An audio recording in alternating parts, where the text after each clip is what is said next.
बिस्मिल्लाहिर्रहमानिर्रहीम। अस्सलाम वालेकुम व्यूअर्स, दिस सेहत चैनल आप सबको वेलकम। मैं हूं अदील मंसूर। आज आपसे बात करेंगे बुखार के बारे में, किस वजह से ये होता है और इसके लिए क्या इलाज बेहतरीन है। तो चलते हैं अपनी वीडियो की जानिब। अगर आपने हमारे चैनल को सब्सक्राइब नहीं किया तो अभी सब्सक्राइब कर लीजिए और बेल आइकन को प्रेस कर दीजिए।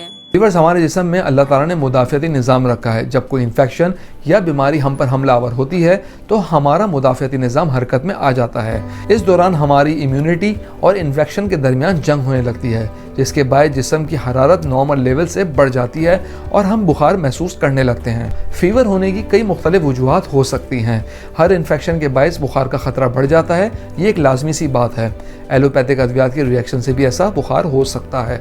कई बीमारियों के बायस जैसा कि टीबी और कैंसर की वजह से भी ये हो सकता है। इसी छुपे हुए इन्फेक्शन के बायस अगर बुखार हो तो इस कैफियत को ऑकल्ट इन्फेक्शन कहते हैं। ऑकल्ट का मतलब है छुपा होना। अगर हम बुखार की मुख्तलिफ अलामात की बात करें तो इसकी अलामात कई वजूहात की बिना पर ज़ाहिर होती हैं। मसलन अगर किडनी का इन्फेक्शन हो तो इस बीमारी के बायस बुखार और दीगर अलामात गुर्दों के मुतालिक ज़रूर मिलेंगी, जैसे कि पेशाब में जलन, पीप, खून का अखराज।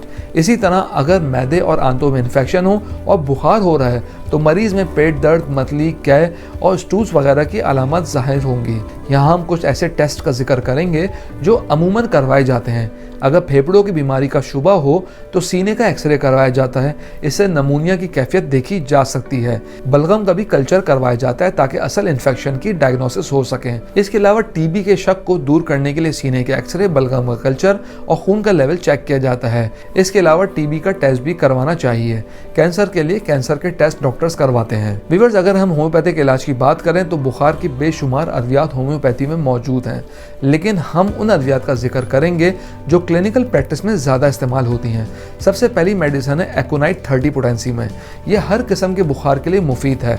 बुखार तेज़ हो, घबराहट हो, मौत का खौफ हो, बेचैनी, शदीद प्यास वगैरह का एहसास हो और अगर सर्दी के बायस इन्फेक्शन हो तो ऐसे में ये दवा मुफीद है।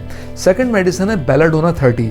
अगर मरीज़ का सर गर्म और हाथ पांव ठंडे हो और बुखार शदीद तेज़ हो और मरीज़ में हिज़यानी कैफियत हो तो ये दवा देनी बेहतर है। थर्ड मेडिसिन है ब्रायोनिया 3x में या 30 में। जैसे कि खांसी हो और सीने में चुभनदार दर्द हो, हरकत करने से अलामत बढ़ जाए, बुखार, कब्ज़ और प्यास की शिद्दत हो तो ये दवा ज़्यादा मौजू है।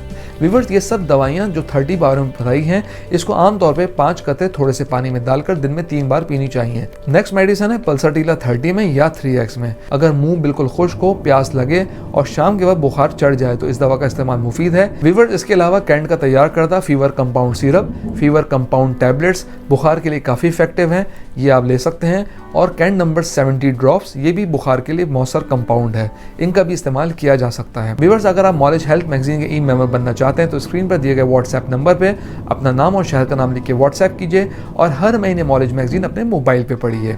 हम उम्मीद करते हैं आज की वीडियो आपको पसंद आई होगी। कमेंट बॉक्स में राय ज़रूर आगाह कीजिएगा। अगली वीडियो तक के लिए अल्लाह हाफिज़।